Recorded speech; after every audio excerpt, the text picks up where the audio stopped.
La Corée fait ce qu'on appelle du tracking.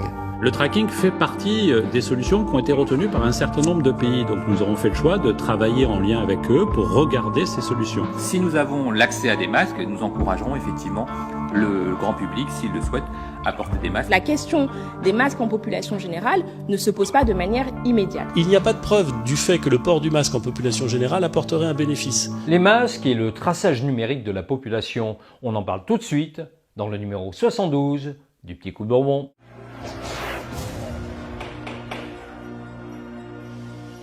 La France est en guerre, et dans une guerre, la première victime, c'est toujours la vérité. Chaque jour nous en apporte la preuve. Prenons par exemple l'application Stop Covid que le gouvernement va peut-être déployer pour accompagner le déconfinement. Mercredi 8 avril, dans une interview accordée au Monde, le ministre de la Santé, Olivier Véran, et le secrétaire d'État au numérique, Cédric O, annoncent qu'une application pour smartphone est en cours de développement. Elle doit permettre de juguler la pandémie. Sur France Inter, Cédric O explique son principe.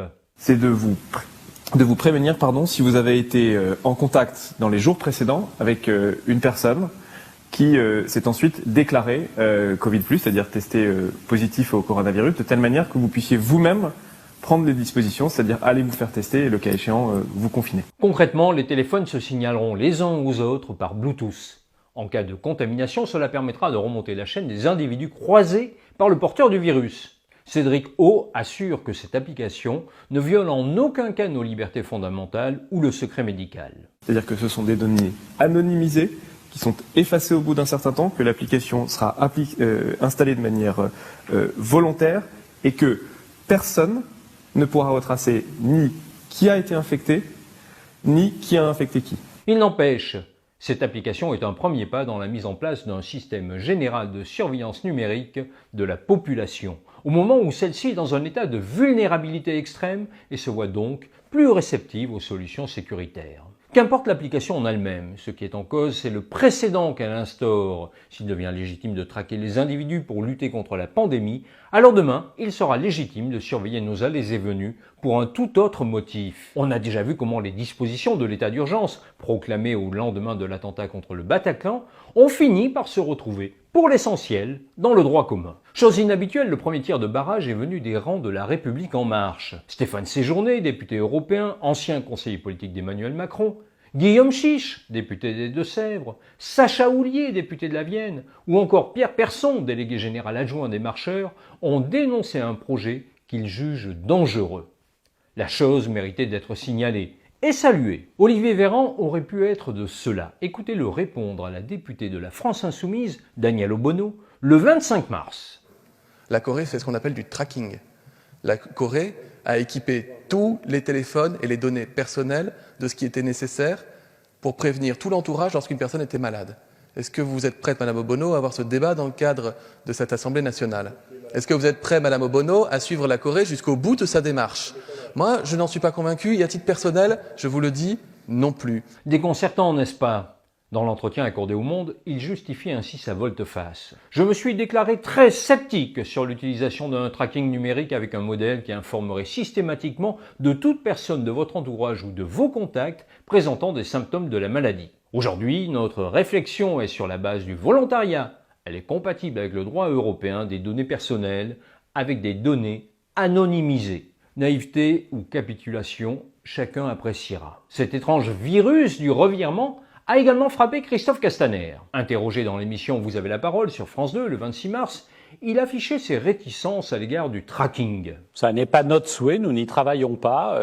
Un groupe d'experts de ces sujets-là a fait un diagnostic de tout ce qui se faisait dans les pays étrangers. Comme vous, j'ai connaissance de ces méthodes-là, mais je crois que ça n'est pas la culture française. Et je fais confiance aux Français pour que nous n'ayons pas besoin de mettre en place ces systèmes qui, au fond, atteignent la liberté individuelle de chacun pour être efficaces. Donc ça n'est pas un sujet sur lequel nous travaillons. Et voici ce qu'il déclare le 5 avril sur la même chaîne. Le tracking fait partie des solutions qui ont été retenues par un certain nombre de pays. Donc nous aurons fait le choix de travailler en lien avec eux pour regarder ces solutions. Mais je suis convaincu que si elles permettent de lutter contre le virus et si, évidemment, elles respectent nos libertés individuelles, c'est un outil qui sera retenu et soutenu par l'ensemble des Français. Bon, d'accord.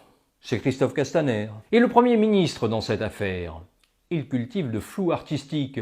Écoutez-le le 1er avril devant les députés de la mission d'information sur le Covid-19. Ces dispositifs, en France, n'existent pas parce qu'ils ne seraient pas légalement permis. On pourrait peut-être, et je dis peut-être, Madame la Présidente, car le débat n'est évidemment pas clos, on pourrait peut-être, sur le fondement d'un engagement volontaire, utiliser ces méthodes pour mieux tracer la circulation du virus.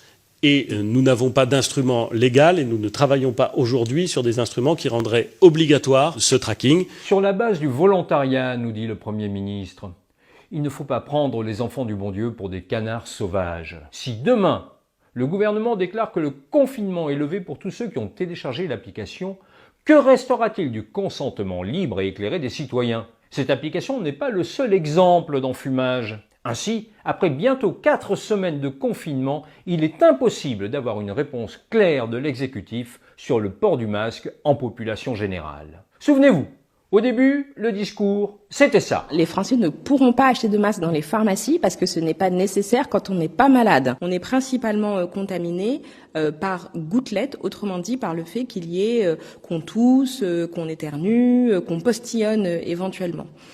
C'est la raison pour laquelle les autorités sanitaires considèrent qu'il n'y a pas lieu de porter en continu et en population générale un masque de protection. Mais le 3 avril, coup de théâtre, le directeur général de la Santé, Jérôme Salomon, fait cette surprenante déclaration. Parce que je rappelle que les transmissions gouttelettes se font en face à face à moins d'1 mètre.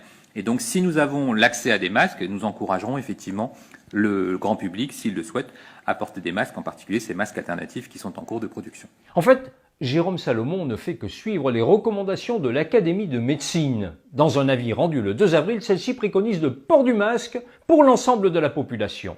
Il est établi que des personnes en période d'incubation ou en état de portage asymptomatique excrètent le virus et entretiennent la transmission de l'infection.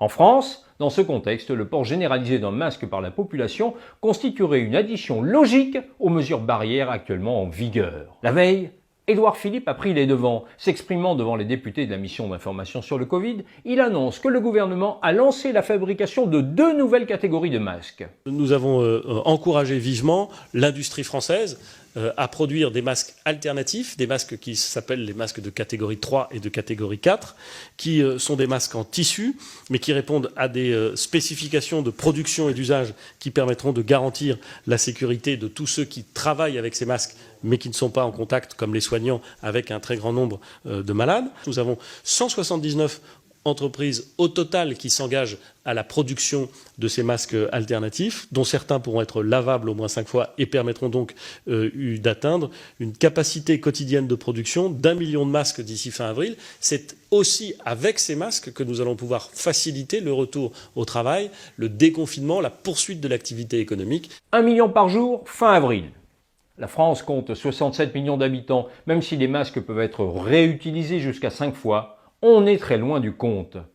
Mais pour l'ineffable Sibeth Ndiaye, il n'y a pas de problème. Il convient, à l'heure actuelle, dans le cadre du confinement, de faire en sorte que les gens sortent le moins possible et uniquement quand cela est nécessaire. Donc la question des masques en population générale ne se pose pas de manière immédiate. Cet argument est à la fois malhonnête et odieux, car les gens qui se rendent chaque jour sur leur lieu de travail parce que leur présence physique est requise ont besoin de ces masques. Maintenant!